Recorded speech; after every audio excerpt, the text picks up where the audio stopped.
Okay. I can hear the crickets. All right. Come on, Scott. Come on, Damien. Let's talk. Let's find somewhere cozy. Oh, fuck. We're already here? Oh my god, we're already here. Holy, we're already here. I'm about to leash this boy this early? Okay. Well, now that you ask, I do have plans for what comes next after school. Lately I've been thinking, being the Prince of Hell is cool and all that, but that's my birthright. My dads are the fucking best. But what if Dolly has a point in calling me spoiled little prince? I might end up wanting to reign over hell, but what if I wanted to do something else? I need to leave the royal nest and explore who I want to be by myself. Paying rent and the gold from my family war chest sounds like a cheating. So the first step is getting a job, then. Nothing royal, a true entry-level job in hell that I could get even if I wasn't a LeVay. Damien's a little big adventure. Exactly. So recently I started working on my resume. I need to nail that if I want to get a decent job. But most of my experience is crimes and arson. Resume needs to set some boundaries so they don't take advantage of me and push for horrible work conditions. You give them your hand and they munch your whole frickin' arm, sometimes literally. Doing this right is like a science, and I'm more of a butcher than a surgeon, if you get me. I could lend you a hand as long as you don't munch my whole arm. I would never do that, unless it was a sex thing with previous consent. Good to know. But seriously, Michaela, you're the best. I know. Okay, let me take a look. For education, you put street smarts. The best kind of smarts! What do you think of my special skills section? Survived in nature for more than 2 weeks. Yes, even pooped in the woods. Can probably survive in the workplace for more than 2 weeks too. Would poop in the workplace if necessary. Yikes. Okay, yes, definitely let me help you. Fuck yeah! What else should I put on my resume? Okay. Best trait, passionate about everything I do. I would murder for this job. Yes, I will murder if you need me to. I may murder if you don't need me to. Okay, so don't want to bring that. Languages. Native level speaker of Infernal, Enochian, Abyssal, and Bellisbabble. Fluent in Common Monster and swearing. Best trait, passionate about everything I do. I would murder. It's between 1 and 3 because you don't want to use the LeVay name. He doesn't want to use the LeVay name, but I'm feeling 3 because that is very easy and that is something that comes naturally to him. And being passionate about murder, it seems like they would abuse that, and they would definitely abuse like his penchant for murder. So I want to say 3 because he can use that, but I'm wondering, my worry is that it'll be an abuse, that they will abuse it. But and again, in comparison to best trait, passionate about everything I do, I would murder for this job. Yeah, no, I think 3. Knocking on wood, 3. I got it! Let's go! That's true. And that's not a bad idea either. Speaking several languages is always impressive. I was raised in all 3 languages for diplomacy purposes. That could prove useful on the job. And speaking Common Monster is no small feat either. Since Hell has been opening its borders to the monster realm, tourism has flourished. I can only imagine that understanding the culture and language of the monster realm is quickly becoming a great asset. So I may have an ace up my sleeve with studying over there. Good catch, Michaela. Certainly. Of course. I totally suggested it because I understand the current socioeconomics of Hell. And not because of all my dumb ideas, that one was the one that didn't fuck with the presented criteria. What? Nothing! And also, thanks for notice I'm proficient in swearing. No problem.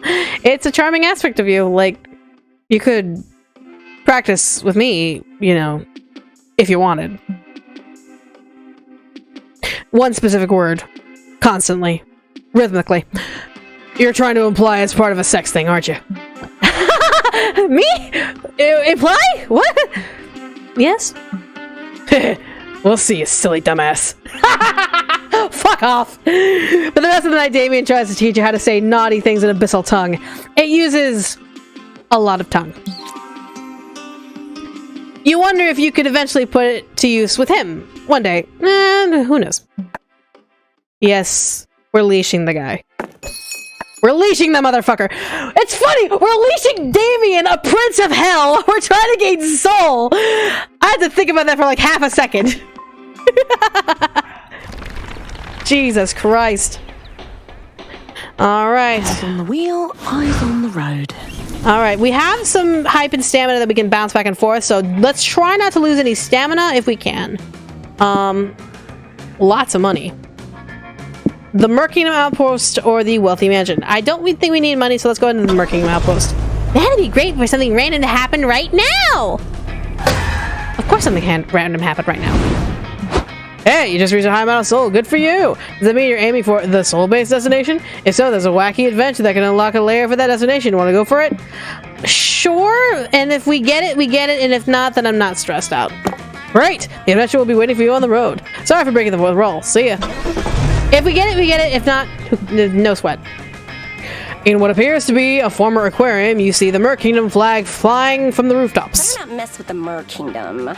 It seems the underwater monarchs have been expanding their territories. Well, no reason to not visit the tyrannical ocean overlords. What do you want to do? Attend a fancy ball, watch an execution, or go to the war room?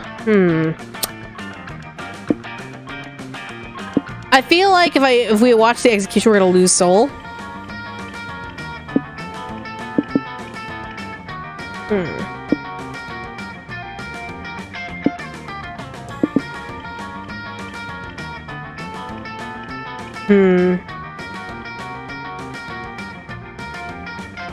Let's attend the ball. You wander around the outpost until you find a grand ballroom. It's full of fish and fancy clothing. On a balcony overlooking the ballroom, Princess Belanda and Miranda Vanderbilt step out to address the crowd. Would we gain soul? I have no idea. Look alive, new subjects! Rejoice in your newfound freedom under the Mer King! Huzzah! The icky wartime fighting is finally over! You can rest easy knowing that you'll never again be forced to jump through a hoop on penalty of being whipped. The liberated fish clap their fins in jubilation. And take comfort in the fact that from now on you'll be forced to fight or do hard labor for the Mer King at penalty of death. There's less applause for that statement. Like, almost none. But don't worry, we're benevolent overlords. You'll get paid for the work you do. Oh, sorry. An advisor is whispering in my ear that you won't be getting paid. But at least all your labor would be for a good cause. Oh, it's not for a good cause? What do you mean stop repeating everything I say aloud? You can't give your princess orders! Off with this advisor's head! Let the ball commence! Have fun tonight. It'll be the last night off you'll ever get for the rest of your short lives. I guess that's our cue. Scott, wanna dance with me? Thanks, Polly. Sure thing. Sure, thanks. Who are you gonna ask to dance, Michaela? Well, not Polly or Scott, you guess. You'll have to choose from the liberated denizens of the former aquarium. Your ballroom dance partner has pretty much set the tone for your entire night, so choose wisely. The lonely, emotionally distant clownfish no one's dancing with because he's haunted by the disappearance of his firstborn. Flipper, the trained dolphin dancer who's ready to tear up the dance floor in celebration of his recent freedom. Doesn't this one lose hype? We lose hype in this one? Which is fine, because Damien's gonna be siphoning my hype. Gonna be siphoning my, no, he's gonna be gaining it. He's gonna be siphoning my stamina for hype, so... Yeah. You walk up to the clownfish, gloomily stirring his drink, and ask if he wants to dance. Oh, no thanks. You shouldn't be talking to me. I'll only drag you down. We're young. You're young and still full of promise and opportunities. Celebration twerk! You bet we are. I'm also full of class, sass, and a big twerking ass. Lucky you. Just wait until you get old and jaded like me. My youthful joy has never come back since my own son disappeared. Sorry, bro. Dang, I'm so sorry, bro. How long ago did it happen? About 20 years ago. But the wounds still feel so fresh. I hate talking about it. Huh. But you're the one who brought it up? I tried so hard to be a good dad. I kept him safe and never let him out of my sight. But I turned my back for just 1 second to refill my flask and he runs away. What did I do wrong? Man. I guess I'm just fucking poisoned. Every relationship I've ever had has deteriorated. All I ever do is push people away. Let's go, Scott. Yep, it definitely worked on me. Scott, wanna ditch this clown show and hit the dance floor now? Unfortunately, you're not as good at Polly at making excuses, so you have to spend the rest of the night cheering up this guy about his lost son. You gain 3 soul for hanging out with the social outcast at the ball, but you lose 3 hype for finding out he's an outcast in the first place. You know what? I'll take it. Alright, I need to be very, very careful.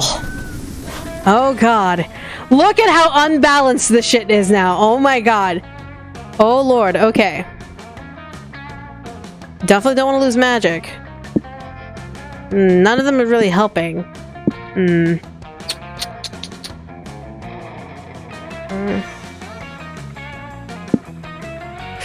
Oh, this is rough.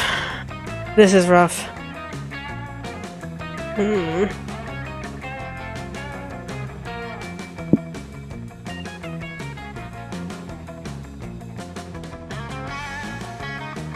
We can gain a little mind. Yeah, we can gain a little mind. Or magic. I'm bored. I want something to happen right now. Oh, shit. Why the gotta stop? You're driving along like normal and you hear an inexplicable guitar riff. Suddenly there's a blue anteater in your car. Huh?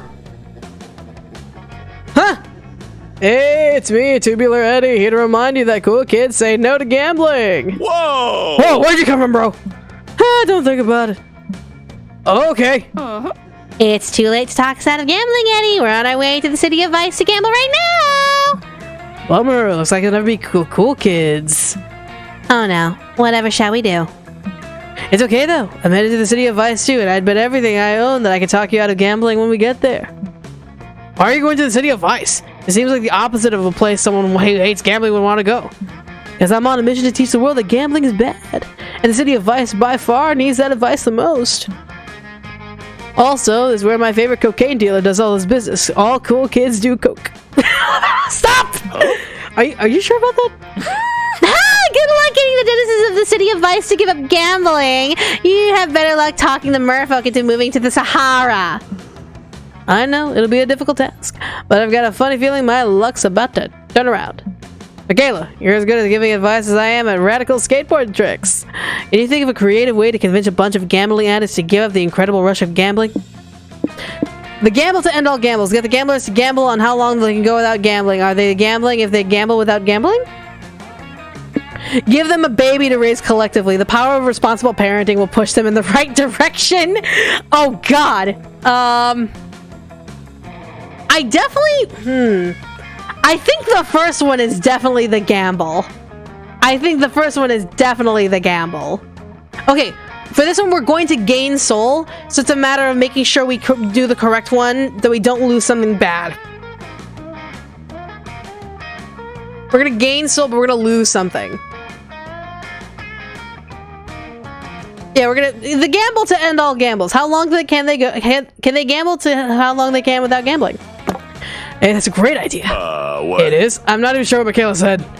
Let me break it down for you, kiddo. I'll get to the city of Vice, gather up all the gambling addicts we can find, and say, gather around, everyone. I've got the newest, coolest, tubularist gambling game to play. That sounds great, says the gambling addicts. We literally cannot resist gambling on any game we find. How do you play? Simple. It's you versus the house to gamble on how long you can go without gambling. How many bets can an addict not bet if he's gambling not to gamble on the gamble? I've got this, says one gambler. I'm gonna get back into playing the cello. I'll join an orchestra and stay out of casinos for the next 20 years. You'll never beat me, says another gambler. I'm gonna focus on my kids. I'll raise them to avoid gambling, meaning we'll all beat the house and win triple the cash. I just have to find my kids first. I think I left them at the slot machines. And then that guy will find his kids and they'll be betting to see who goes gambling the longest, and they'll be win to never gambling again. Did you make your character pronoun he, him? I don't know. I said they, but I just don't really care. So they're gambling, but not gambling? How is that just not gambling? Well, it's not gambling, but it's still not gambling by gambling about how long you can go without gambling, which will eventually put an end to gambling. Nice. All thanks to the power of gambling. You'll lose 3 mind trying to make sense of this shit. The good news, we definitely need to go on mind. You're trying to make sense of this shit, but the good news is your well-intentioned is nonsensical. It's plus 3 soul. Yeah, so mind is a dicks.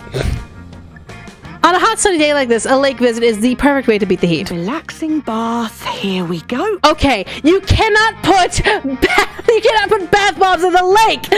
Cinnamon, Hazel, you cannot put bath bombs in the lake. It's also a perfect excuse to see your hot friends in swimsuits. Not that you were fantasizing about this whole time. Nope, definitely not. Anyway, what do you do now that you're here? We need to bring up some mind, so we're gonna build some sandcastles. You're having built all these sandcastles when you notice that your sandy abodes have acquired some new tenants. Hey. Bros, look, there's some hermit crabs that are moving into our sandcastle. That's dope. We have king and queen crabs now. You guys are like the kingmakers of the lake. Yep, and check out the king's brother sharpening that shell shard into a spear. I smell a regicide going on. Bath bombs in the lake was a sort of gender reveal party. Jesus Christ. Howdy. Hi, Wanda. Hey, Sue.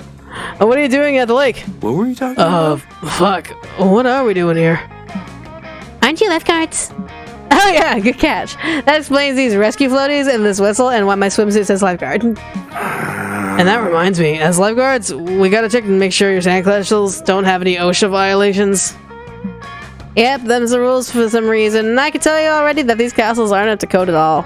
Brummer, dudes. We'll be back with the paperwork to condemn them. It should take 5 minutes to an hour, depending if we forget what we're doing on the way. Uh-oh. We have to do something, bros. If they condemn our sandcastles, King and Queen Snippy won't have a place to go home.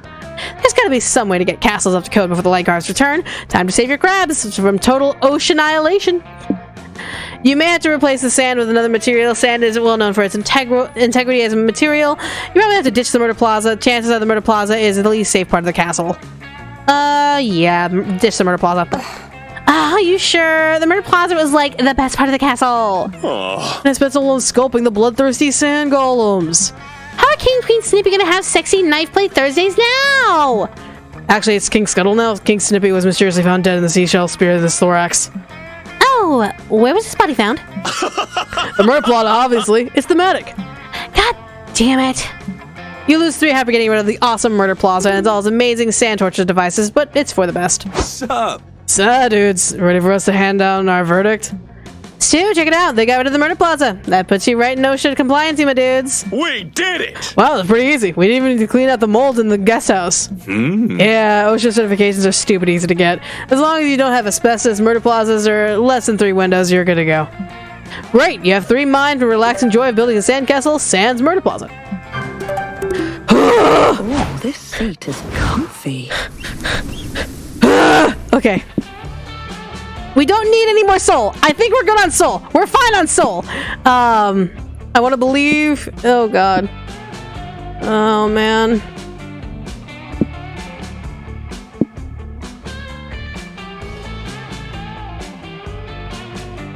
No, okay, more soul. We're gonna lose. We're gonna lose one of our stats.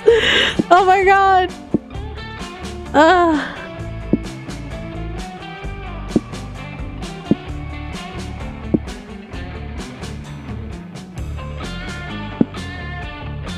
This is Summit. Damien, stop stabbing the car! What is this, a dictatorship on wheels?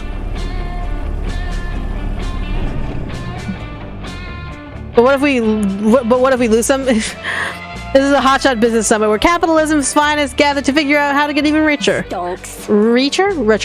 You feel a bit out of place in this crowd, but like any business mogul will teach you, you just gotta fake it till you make it. Stonks! So what do you want to do? We go to stonks. Let's see. Attend a conference, do some networking, pitch your business ideas to investors. We're gonna attend a conference. You, Polly, and Scott are looking over the conference schedule when you spot a familiar face among so many business tycoons. Hey there. Hey there. How are you guys liking this summit? I've already merged Oberlin Enterprises with 2 major conglomerates and crushed the dreams of 3 finance bros. God, I love this shit. Hey, boo. Hey, Vera. Also, I just realized, holy shit, Polly looks cute, but Scott in glasses! I'm like,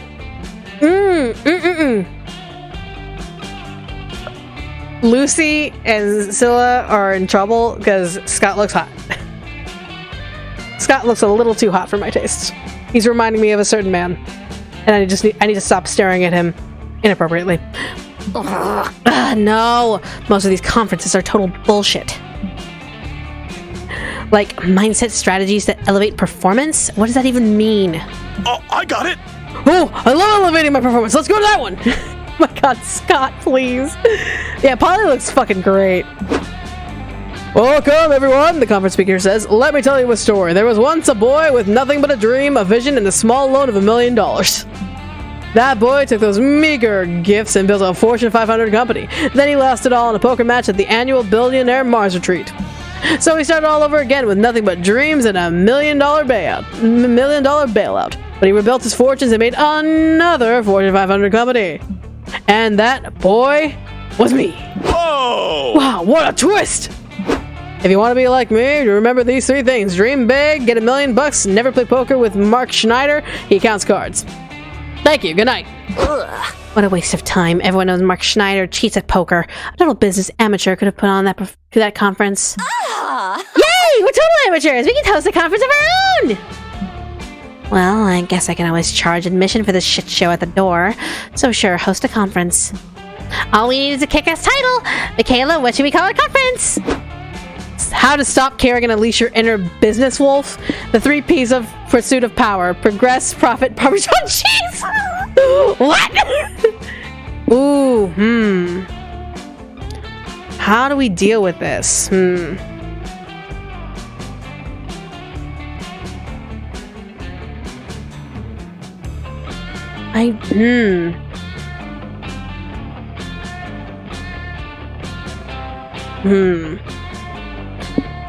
Progress, profit, Parmesan cheese.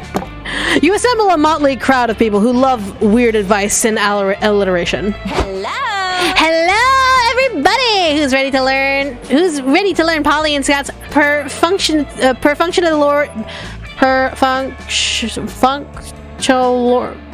I can't read that word. What is that word? I hate that word with a passion. That word needs to die. Perfunctorily. It is a word. It is a word. It exists. And I hate that word with someone. Perfect business plan! Someone in YouTube is gonna yell at me and be like, oh my god, it's so fucking easy to say. Perfunctorily. Perfunctorily! Thank you so much. Me! Okay, Scott. So, you're a self-made Sigma male with nothing but a dream. You can achieve your dreams with our easy peasy cheesy 3-step business plan. Step 1, elevate your progress. Get that progress elevated! Once you do that, it's time for step 2. Generate some motherfucking profit! Oh! Profit! You need it! Get it now! And step 3 is the best step of all. It's your motivator, your denominator, your best friend in your darkest hour. Parmesan cheese! Yes. It's tenacious, it's flavorful, it goes great with tortellini! And before long, it'll be your one-way ticket to the top. Hey! Or the bottom, or somewhere in between. We don't judge. Nice. Release the charcuterie boards. You pass out delicately decorated plates of Parmesan cheese and crackers to everyone. Yum! You gain all 3 stamina eating your fill. Perfect, which is great. Ew. Impressive. You managed to fill that whole conference with words while simultaneously not saying anything at all. Are you sure we didn't say anything? I felt like we said Parmesan cheese a lot. Farrah's right, though. You didn't say anything of value. You lose 3 mind! Giving nonsensical and mindless business advice. Ah, shiza. Hands on the wheel. Alright, mine needs to go up. So, Doom's Diner, mine will go up. Cool! I can eat some fries. And by eat, I mean drink. And by fries, I mean vodka. Wombo. Like we're Wombo. You read about this diner in a listicle of the top 10 most cursed restaurants you should never ever visit. Want a cup? I love that though. Barista Hazel, let's go. Obviously, you took that as a challenge. Seriously, after all the dark magic you've messed with over the years, you think you can handle a diner. So, now that you're here, what do you do? Look for a booth. Oh wait, I think I've done this one before. You and your friends enter the diner, your heart is full of hope, and if this meal goes your way, it'll soon be full of cholesterol too. Welcome to Doom's Diner, where we've been in the business of misery since 1952. How may I help you? Hello! 1 group size booth, please. Can you bring us 3 extra bottles of ketchup too?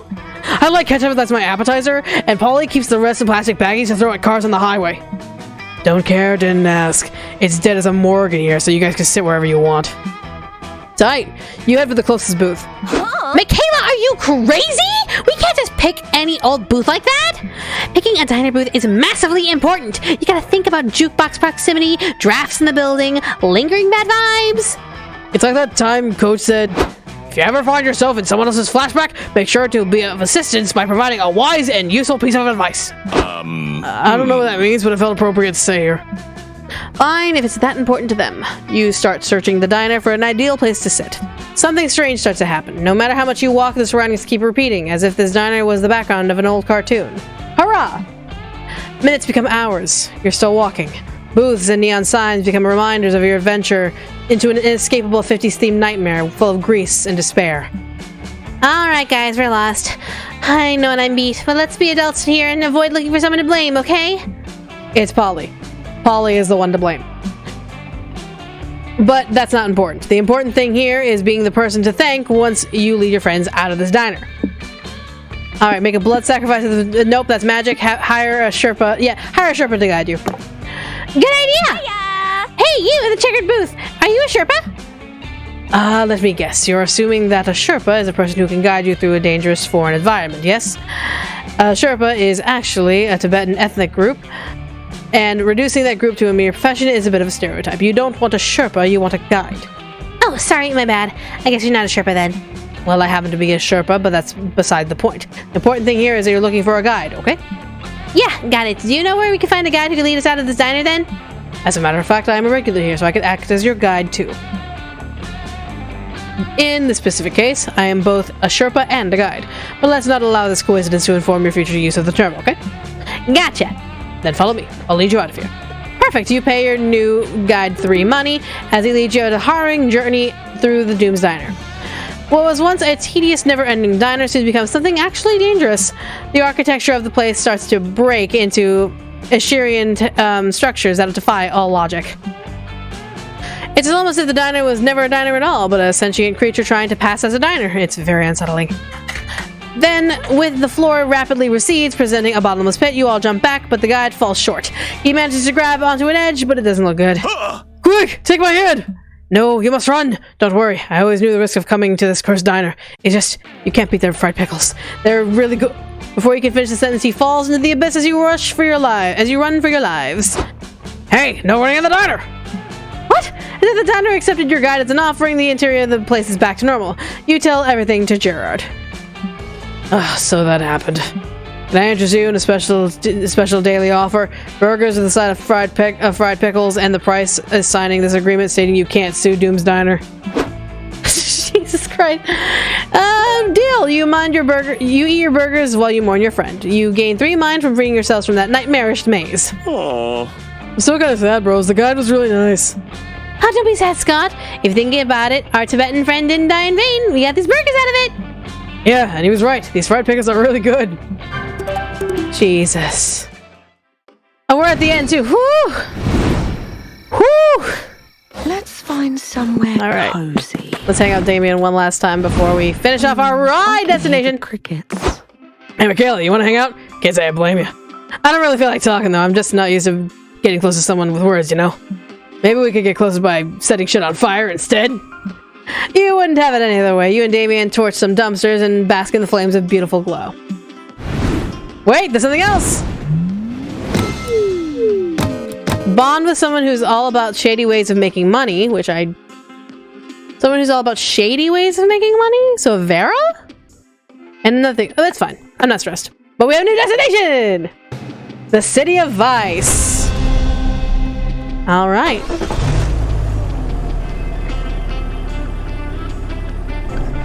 So we were just at the end. We literally just got to the end. The road trip comes to an end. Welcome to the City of Vice. Oh my god, oh my god, oh my god, oh my god. This is literally the start of the Hangover. You indulge yourselves unapologetically.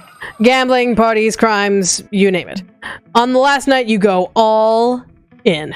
So much so that the next day you remember nothing. The hotel room is a mess. There are tons of random hats, a katana, some fruit, a dragon heat body pillow, a bathtub with a bear.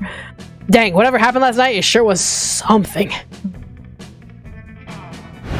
And that wasn't all.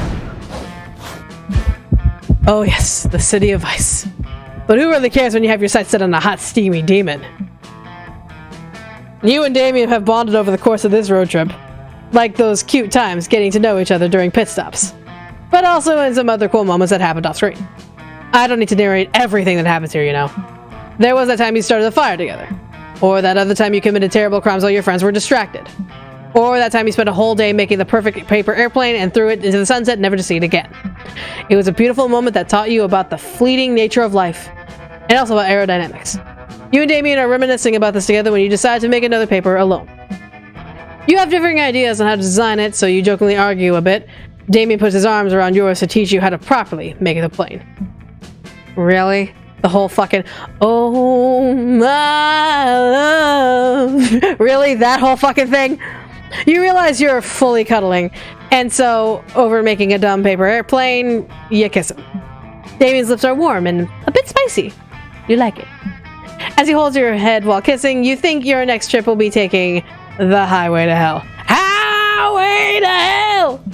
Whether that refers to visiting him or if it's just a euphemism for going down on Damien is something you won't disclose tonight. For now, you just keep on kissing this spicy red baby. Jesus Christ. Wow. Jesus Christ. So we got 60 of the 66 locations, but only a fraction of the events, outcomes, and endings. Whew. We did it. We got the boy, and we got a new location. So now we're just missing mind and stamina. If we go for stamina, we cannot get Damien, because Damien will siphon that shit so fucking quick. But, alright. We did it.